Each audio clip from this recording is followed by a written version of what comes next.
আমাদের বাড়ি চালাটা থাকতো, আসলে আমি অনেক খুশি হইতাম। হ্যালো দর্শক, আসসালামু আলাইকুম। আমিও একটু চেষ্টা করলাম তাজুল ভাইয়ের মতো। আমার গ্রামে অনেক ঝড় বাতাস হয়েছে, এভাবে অনেক ভুট্টা পড়ে রয়েছে, আসলে দেখার কেউ নাই। আমি আমার দেশের সরকারকে বলতে চাই, নতুন সরকার তাজুল ভাইয়ের মতো বলতে পারতেছে কিনা আমি আসলে জানি না।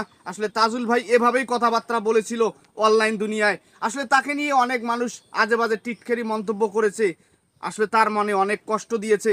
আসলে এটা আপনারা ঠিক করেন নাই। তাজুল ভাইয়ের কথাগুলো একটু শুনুন, সে কি বলে। এই জায়গায় আসতে আজ তার কত পরিশ্রম, কত টিটকারি, কত লাঞ্ছিত, কত অপমানিত হয়েছে।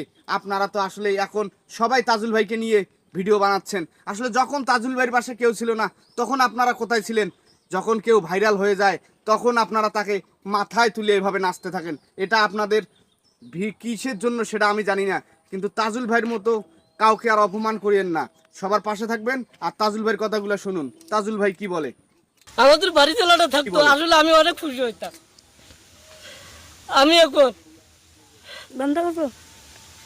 নতুন সরকার বাংলাদেশের সকল এমপিকে আমি আবেদন করে বলছি, বাংলাদেশের যত চর অঞ্চল আছে স্যালুট, স্যালুট তাজুল ভাই, তোমাকে স্যালুট। তোমার জন্য শুভকামনা। তুমি আমিও খুশি থাকবো, এটাই আমার আদেশ, এটা আমার কথা। আসলে আমি কথা গুছিয়ে বলতে পারি না, ছোটবেলার থেকে আমি এরকম।